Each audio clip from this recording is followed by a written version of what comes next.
Okay, so you guys have Macs open, probably. So the first thing we're going to do is establish a couple things for you guys. So number one is, excuse me, let's make sure it's nobody. Oh no, it's just Kingdom Hearts. So number one is scale. So when you guys are working on projects on your own or at school or wherever it is, it's really important to kind of get a scale down. So the first thing we usually do is we go to customize and go to unit setup. And by default, it should just be on generic units, which is fine if that's, if you're just kind of modeling on your own. But if you do want to do like metric and work in meters or centimeters, it's always a good thing to set up. We could just stick with generic units. I don't really care, especially when we're working on whatever stuff. But just so you guys know, if you guys are all working together, especially if you're working on a similar project, make sure you guys all are on the same page as far as units go. You're laughing. I'm assuming you've had problems with it. We've had problems too. One person will import something into Unity and it's like the size of a bug. The other person imports something the size of a building, right? And it's all over the place. So we'll all stick with generic units for now. So if we ever bring our own stuff in, it should be okay. But just keep that in mind. So the first thing I like to do before I start modeling is actually I just make a little box guy.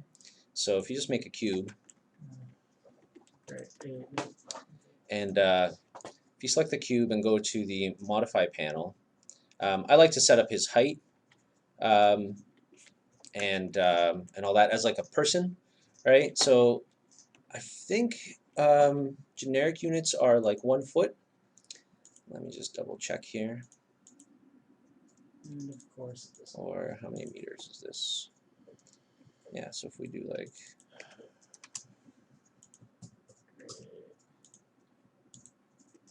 because I usually use a double window, I have that the primitive spot set to all the way on the second monitor, so I have more view. I hear ya. So 78 units. What is that? How tall is that? I have no idea, right? So that's kind of the problem with generic units, right? You start setting stuff up and you're like, how tall is my dude? He's 78 units, right? I have no idea what that is.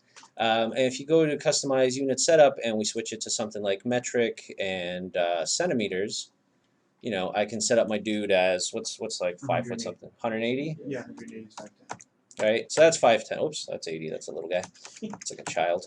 So 180. So now we're working with more real world kind of things, and we could actually have something to reference. So I was kidding. Go to unit setup and switch to metric and centimeters.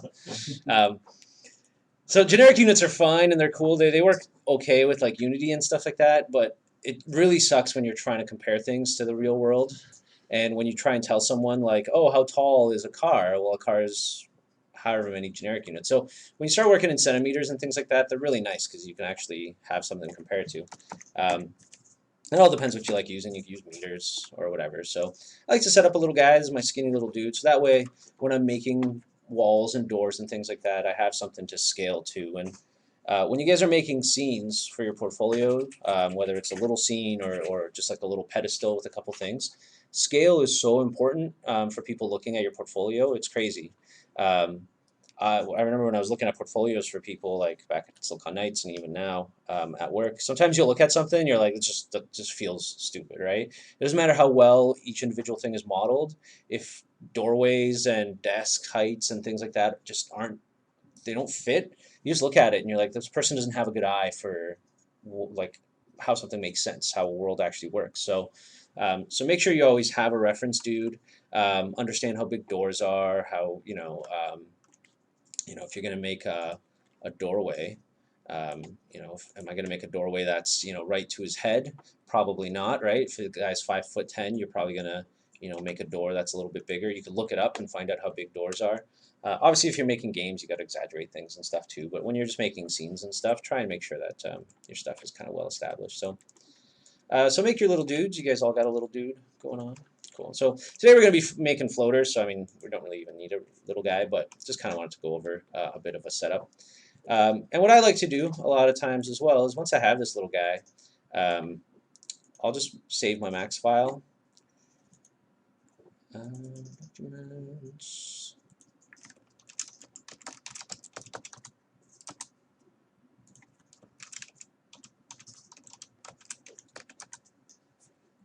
So I'll save this guy, this max file as like a default max file. You could always set this up to be your default and max too. So that way when I start working on stuff, I just open up this max file, save it as, and then just start working on other stuff. That way I know my units are always set up. I have a little dude already ready for me.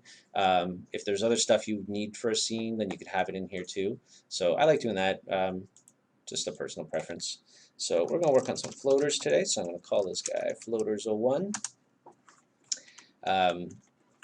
Okay, so before we kind of get into floaters and things like that, a few things about just working in Max. Again, I know some of you, this is old news, so I apologize for reiterating, but your goal as 3D modelers is to model well and fast. And a lot of what makes modeling fast is knowing the program really well and kind of setting it up for yourself, which means shortcuts, modifiers that are all set up for you, that you know what you're going to use, and just a general look and feel of the program, what you like. So we'll set up some modifiers first because they're simple. So for anybody who doesn't have any modifiers, if you go to the Modify panel, I'm a big fan of modifiers myself. Even after you've modeled a million things, it doesn't really matter. Modifiers are still like your best friend. So I'm going to just copy my dude over. So by default in the Modify panel, you'll have nothing here. It'll just be length and width and nothing for your stuff. If you click on this little Configure Modifier Sets button over on the right there, you'll be able to, there's a little thing here that says Show Buttons. So you can show buttons, and this will bring up some modifiers. And if you click on that guy again, and on the very top there's a Configure Modifier Sets, it'll bring up this menu here. So if you click on that guy, and so I'm just going to go ahead and add a shit ton of modifiers that I really like using. So I'm going to take this number, set it to like 16 or something up here. This will add a lot of slots for me to be able to add stuff. And I'm going to go through and just add a bunch of things. I'm going to add a bend. I haven't used Max on this machine before, so I have to set this up. What else do I like? I like bend. Extrude is okay. I like FFD box. We'll go over some of these too. Lattice is okay. Mirror.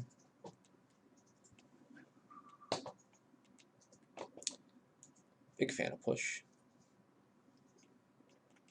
Big fan of shell. Slice is pretty good too. Obviously symmetry is like the best thing ever. Taper I use sometimes. Twist.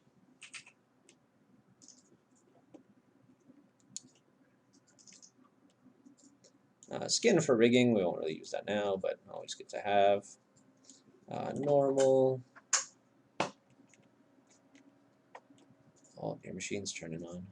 Yep.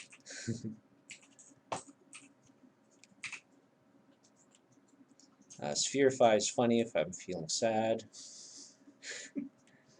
Unwrap UVW, even though I usually set that up as a shortcut, good to have in there too. Skin wrap is kind of awesome, but I don't use it enough to have it on here.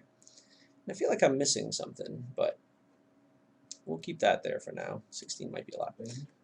I think I got bend on there. Yeah, bend. So taper, skin. So that's kind of my major set of tools I think I use. There might be some other ones in there that are good too. So I'll go over these guys quickly. We'll use them as we model and stuff, but just so you guys are kind of familiar with them again. And again, no matter how long you guys have been modeling, doing stuff, always look into your modifiers because they will save you time. So you guys have this set up okay? You guys have your own? Except for me, 'cause I'm still trying to figure out how to get that freaking command panel back. Oh, this one on the right? Yeah. If you right-click up here, there's Yeah. a command panel. Yeah, it says it's active, but because I Oh, you have double monitor setup? Yeah. Yeah, you got to go to customize and where is it? Where's it? View. Revert to startup. Yeah, revert to startup layout. Yeah, I hate Max does that when you go from 2 to 1. Really? That's Max. That should be fine. Yeah, it should just be the layout. Unity freaks out like that too sometimes. So I'll go over these guys quickly. Bend your stuff, pretty sweet. All right, so you can bend You can do a direction too, so if you want to bend in different directions. I have a tutorial for just modifiers on the Game Art Dojo website. That's just public, so you guys can check that out if you ever want to look through those after. Push is pretty sweet. Push just kind of grows your model or shrinks it from all different angles. FFD box is really nice. It lets you customize how many points you have. So if you have a really complex mesh with like a lot of, like this box right here has a lot of subdivisions on it. If you hit FFD, it lets you select just some of these handles and adjust them, and it'll kind of interpolate what happens in between there. So it's a nice way of easily adjusting a mesh without actually having to touch its vertices and all that, and it'll kind of try its best to interpolate the movement in there. So that one's nice. And on FFD as well, you can also set the points. So if you want like a lot or very little, like if you just want some on one end. Let me change the color of this guy, because pink's not really a good job for that. What else? Shell. We'll talk about shell and stuff later. Slice is nice. Oh, awful. I don't like rhyming by accident. Slice will let you just cut a mesh in half. This also exists in the Edit Poly menu, but it's nice to have a modifier sometimes too. You can remove top and bottom. You could rotate it. You could slice meshes in half and all that. Symmetry, obviously. Symmetry is pretty sweet. Gives you a plane with arrows pointing either way. Let you symmetry your object across. You can rotate all of these things. Remember, you could always rotate and scale them. Well, maybe not scale all of them, but we'll be using symmetry quite a bit. Really fun to get new shapes and stuff out. Taper just squishes one side or the other on whatever angle you want. So if you want to make, you know, like a pyramid or a cone, and then you can add a curve, which I like a lot. Add some nice curviness to your tapers. Again, stuff like this would just be a pain in the ass to model by hand, so always remember, modifiers are awesome. And then spherify is my favorite. It just turns anything you have into a sphere. And then obviously unwrap UVW map for unwrapping. We'll deal a lot with unwrapping. Spherify inverts over time to make circles around it. Oh yeah, that's a good idea. Because you can do it on sub objects. Yeah, that's a great idea actually. Let's see.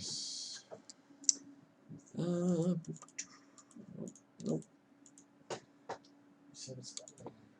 Take a teapot, throw a spherify on there, bam. Really nice. Look at that, it's beautiful. It's a stupid modifier, but I like it. Anyway, so that's kind of your modifier sets. I'm not going to go super into detail for all of these. Again, you guys have modeled before. But we will be touching on these a lot, so don't worry, I will go into detail. And there is a decent breakdown of them on YouTube on my channel, so always feel free to check them out there. So that's kind of modifier sets. The next thing you're really going to want to set up is shortcuts. And we're going to use shortcuts a lot throughout this, this little course here. So let's just go over probably my most used tool in there. When I was in school, one of my teachers told me, they're like, if there's a command that you do in Max more than, I don't know, like twice a minute or once a minute, make a shortcut for it. And it sounds dumb sometimes, but honestly, going from, like if I had this guy here and I had to select, I selected all these edges and I have to move my mouse over to the right hand here and hit connect. It's not a lot of time, but when I have to do that like 20 times a day or a minute or a couple hundred times a day, that's a lot of time, and it's going to save you time, and it's going to save you a little bit of carpal tunnel syndrome. So that's always good. So I like to set up shortcuts for basically anything that I use a lot, and Connect is one of those things I use all the time. So I highly recommend you guys get used to setting up shortcuts and doing all that. So let's set up a shortcut for Connect because I don't have one here. So I'm going to customize user interface, I believe, or is it the other one? Yeah. Customize user interface, and on the first guy here, it's the keyboard tab. From the main group, we're going to select editable poly. Now, there's a lot of these things, so make sure you don't select edit/editable spline or poly, and don't select edit poly, select editable poly. That's a mess. I know, it's really dumb. I still haven't found the proper bridge one. Yeah, I know. Some of them are stupid, right? Some of them you just, yeah, it's awful.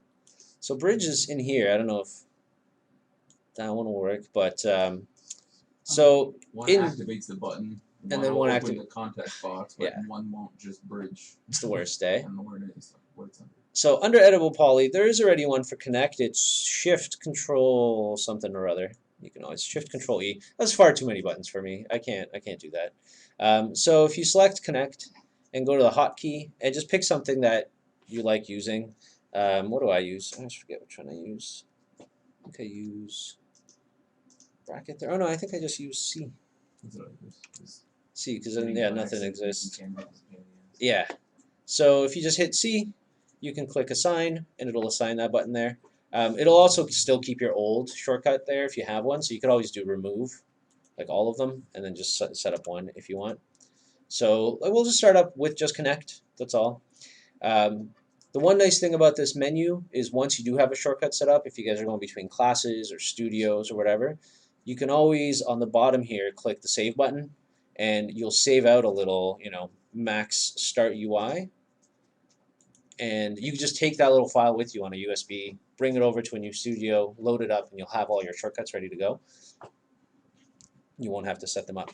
And now if you select a bunch of edges and hit C, you'll be able to connect, as you see. There you go, perfect. Make sure you so- hit Q. There you go. Beautiful. So anyways, so shortcuts, again, shortcuts are your friend as much as modifiers. They're going to save you a lot of time. I said I have a shortcut for adding an unwrap modifier because I add him a lot. I have one for doing a lot of unwrapping stuff because you do a lot of keys and stuff in there. So we'll set up shortcuts as we go, but just kind of like an intro for you guys just to remember.